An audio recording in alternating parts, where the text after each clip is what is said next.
Well, if you're familiar with the Battle of the Alamo, you may not be familiar with the massacre at Goliad. I attended a reenactment of that massacre this last weekend, and when I talked to some of the reenactors, I had an experience that maybe is a little bit like what you've had when you've talked to friends and relatives about gun control. Muskets are the only kind of guns we should have today. What do you think about that? No. Yeah. And why not? Why have a gun that takes 20 seconds to load? Right, exactly. If you're going to have a gun for protection, you want something sufficient.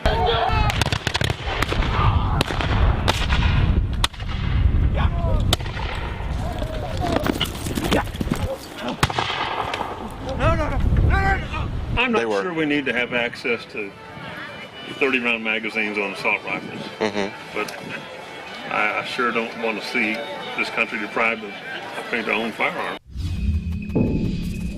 What an irony that this guy is a reenactor of the massacre at Goliad, and he's even a reenactor on the side that got massacred, and he doesn't understand the real purpose of firearms. Talk about not being able to see the forest for the trees. They see all the details about the weapons and about how people dressed and where people moved in the battle and that sort of thing, but they don't understand the real fundamental underlying issue. And the real issue is that even people who own firearms and are comfortable around firearms and know firearms believe that the Second Amendment is there to protect your right to protect yourself from criminals and to go hunting. But it's really there to establish a citizen militia as opposed to a permanent standing professional army. Throughout Europe, our founders had seen that standing professional armies had been used not only to get the countries involved in perpetual war, but they were used to oppress citizens.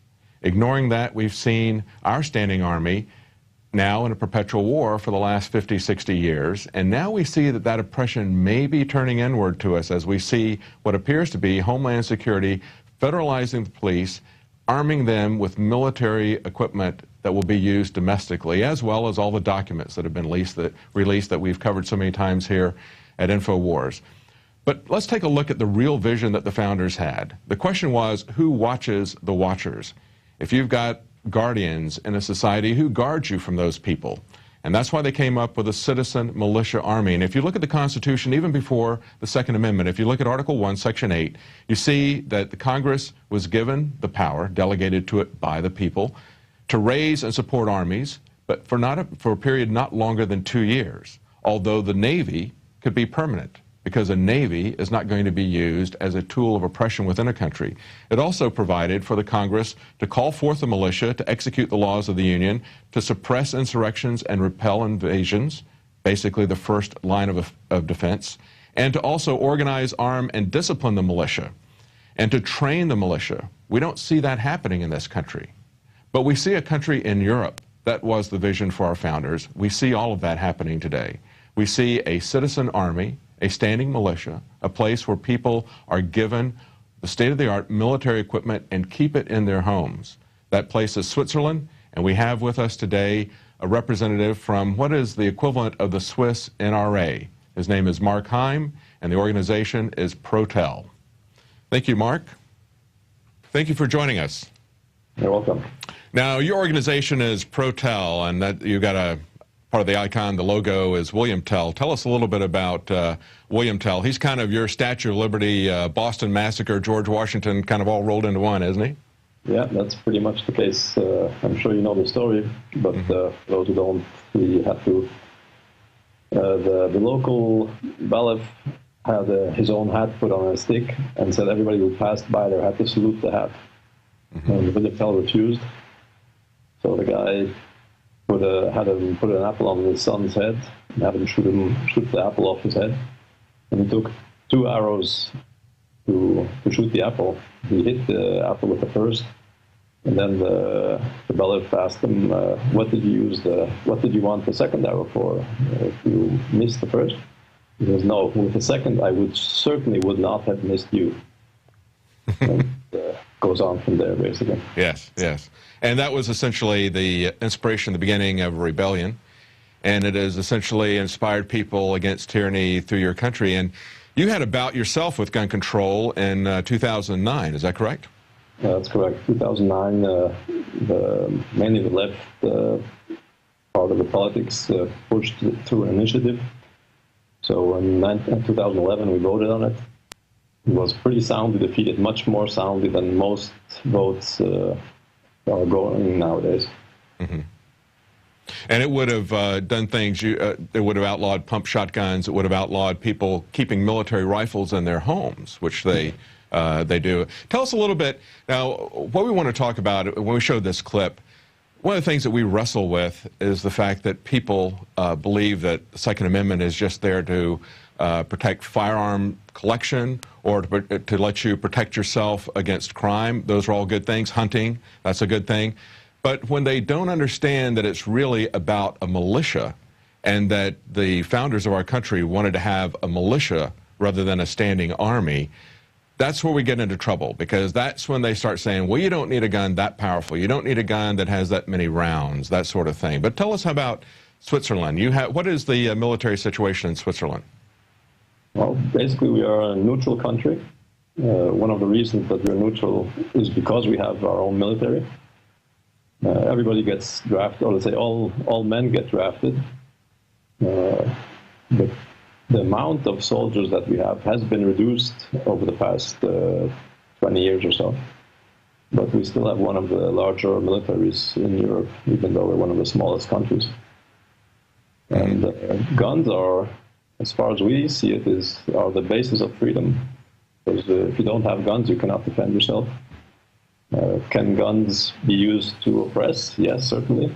But if you don't have them to defend yourself, then you're really just at anybody's whim and at his mercy. I think of Switzerland, I think of peace through strength. I mean, look at the Second World War. You guys were an island, essentially held off Nazi aggression. They did not attack you. It would have been suicide to attack you the way you're fortified. You've got all these built-in concrete bunkers in the passes coming into the country. Everybody is armed and capable of defending themselves. And it's that kind of defensive posture where the citizens themselves take responsibility for their own safety and for the security of the country that I think makes Switzerland not only safe through strength, as we saw in the Second World War, but it also keeps you from getting involved in foreign entanglements. Those were things that were so central to the vision of this country, and it seems like we've lost that. Those are things that were put into the Constitution, as I read in the introduction. In our Constitution, before we even get to the Second Amendment, we have a Article 1, Section 8 that says that although we would have a permanent Navy to protect us, we would have a Army that would only come in, be raised up for 2 years at a time. And then it would go back to the militia. And there's all kinds of provisions about the government training and equipping the citizens. And they do that in your country, don't they? Yes, that's right. They even give you ammunition to shoot, right? Yes, we have to qualify once a year, and there's a second shoot that they give you. For both of those, they give you the ammunition free of charge. It's a very different situation than we have in this country. Right now, I don't know if you're aware of it, but we've got the Department of Homeland Security. Of course, now the military has their own ammunitions company that does all their own ammunition. But Homeland Security came into the private market and has been basically buying up options with people, over 2 billion bullets and counting. Those are just some of the RFPs that we've seen. And they're essentially creating an incredible shortage so that even police departments, and we just saw yesterday that even some Marines are being told that they have to conserve ammunition. So they're just drying up ammunition from everybody and hoarding it. It's amazing how different it is. And in your country, they give ammunition to the citizen soldiers so they can learn how to shoot. Is that correct? Yeah, well, I've heard about the shortage that you're having in Homeland Security, buying up ammunition all over the place. Yeah, they give us ammunition, and for the rest of the year, we can buy ammunition that is subsidized by the government. So we only pay probably a quarter of what it should cost. Now, I wanted to ask you about your personal reasons for getting. I saw an interview that you did at the time that the gun control initiative was floating in Switzerland. Radio, I think it was your national radio station, did an interview with you, and you shared a reason for how you got involved in this organization and why owning firearms for self-defense was so important to you. Could you share that with us? The whole story? No, not the whole story. It was just a short part of it, but. Okay. Well, basically, I was walking through the Holocaust Museum, and to me, that was history. Basically, that's something that would never happen again. I knew it happened, but the world has changed. Everything is fine now. These kind of things will not be allowed to happen again. And while I was looking at the lampshades, I heard a strange noise next to me, and there was an old woman who was trying not to cry. She was sort of sobbing quietly and trying not to let go. And that's sort of when it all hit me. She had gone through all that, and that's when I started thinking, I do not want to be in her position ever. And that's when I really started. I was interested as a kid already, but that's when I really started getting serious about guns and being able to defend myself. And that's a key thing. So many people believe that these types of things just can't happen to them. And when you start thinking like that, that's when you're the most vulnerable and things can happen to you. If you're proactive, if you say, I'm going to do the things that will deter this, that's when you're really the safest. It's really kind of a peace through strength type of thing. Just as having guns deters crime, it also deters tyranny for the people to know that the citizenry is armed. Well, not just it can. If you look at any, let's say, professional military, can be used for defense or for attack. And if you just look around, even in Europe, but look around the world, and there are wars going on all over the place, and people getting slaughtered by the other tribe or the other group. Yes. So it's definitely going to happen again. If you look back in the last couple of 100 years, at least in Europe, every 20 to 40 years there was a war. Yes, and if you look at the history of our country, when we had a militia and we did not have a permanent standing army, we were not invading and attacking other countries. It was only after we went to a permanent standing army after World War II, and as we go towards a professional army, we are starting wars with everybody. We have multiple conflicts going on with multiple countries in the Middle East, and they're still looking to start it in other countries. That's the way this always breaks down. I mean, we can see that not only in Europe, and that's what the founders saw in Europe. That's why they did not want to have a professional army in the first place. But we've seen that as we lost that vision that the founders had for our country, the vision that we still see happening in Switzerland, as we lose that vision, we see our country not only becoming involved in foreign wars, but then becoming the aggressor. And now we see this military-industrial complex, which has been feeding off of this professional army, starting to arm itself for domestic conflict, because they're bringing these weapons home in massive quantities. We have 2,700 armored personnel carriers that are being repurposed for American streets and given to the police, and we see the police becoming federalized in this country. And this is the way that it always happens, that this professional standing army comes back and essentially oppresses the people at home.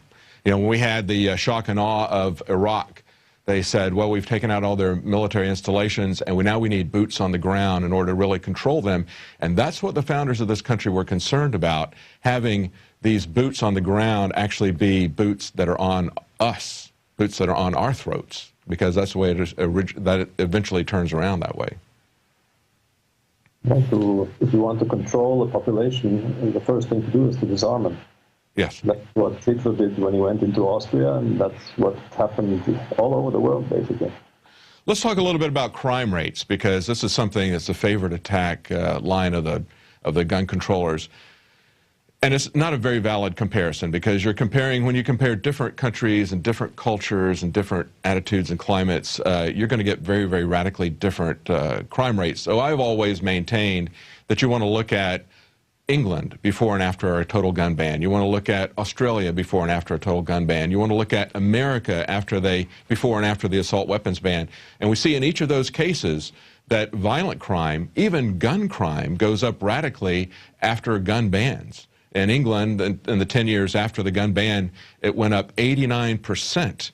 But tell us about Switzerland, where you've got everybody with military assault weapons, the absolute nightmare of the left here, that people would be given these assault weapons and it'd be so widespread and people would be keeping them in their homes. Tell us about that in Switzerland. What's your crime rate there?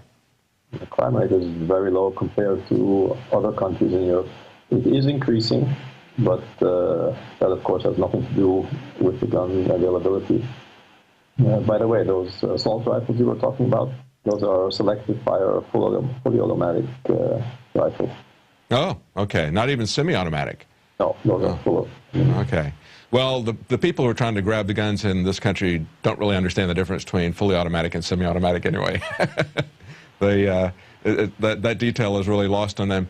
They don't even have a definition for assault rifle. It can be an assault rifle, can be something with a pistol grip and a bayonet holder. If it doesn't have the bayonet holder, then it's not an assault weapon. It's essentially something that just looks scary to them, because it's a very irrational thing. But in Switzerland, as you said, they not only have what would be called fully, by any measure, an assault weapon, but it's fully automatic, and people will keep these in their homes. Is that correct?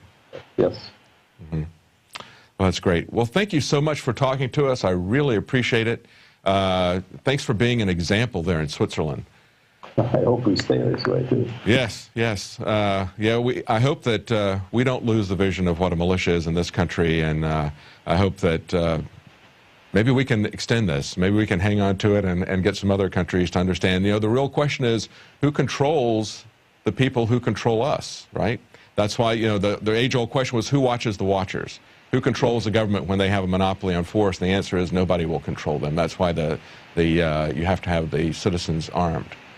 Well, the one good thing about the U.S. is that you still have a really large percentage of people who still have the right spirit and know what's going on.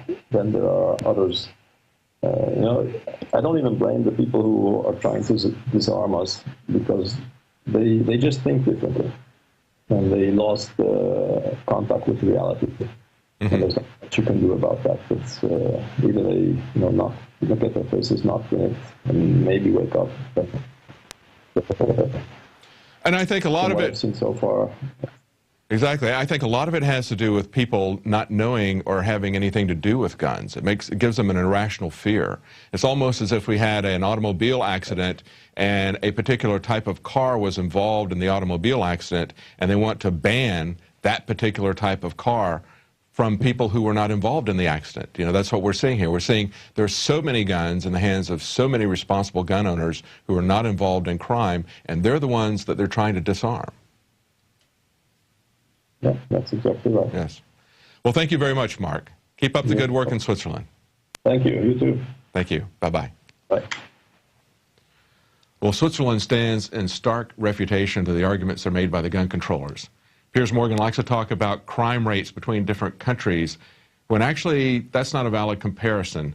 But we see that even in Switzerland, where they have fully automatic weapons kept in the homes, we see that they have a very low crime rate compared to the UK or the United States. Of course, the valid comparison is what happened to the crime rate before and after gun control. And we see that with the guns in the hands of the people, the crime rates are always lower, and they rise when the guns are taken away from the average citizen. But we also have people like General McChrystal, who, when he was promoting his book, kept going on CNN and Fox News and talking about bullets and guns that people shouldn't have because those should only belong to the military. That is a very dangerous idea. That is not the vision of America that's in the Constitution. That's not the vision of America that the founders had. And that does not result in peace, either domestic or foreign peace. It invites armies who go abroad seeking monsters to destroy, and it invites tyranny at home. Switzerland is a great example of how a militia should work and how our militia should work according to the Constitution. Now, if you want to see more about breaking news, find out what's going on with the gun control debate, stay tuned to Prison Planet TV if you're watching on YouTube. Remember that a subscription helps us, and it also helps you to spread the truth. Up to 10 people can watch simultaneously. Of course, you can pass that out to more people. They may not all be watching at exactly the same time. It streams throughout the night. But we'd appreciate it if you could subscribe to Prison Planet TV if you're not a subscriber. Well, that's it for tonight. We'll be back tomorrow at 7 p.m. Central, 8 p.m. Eastern.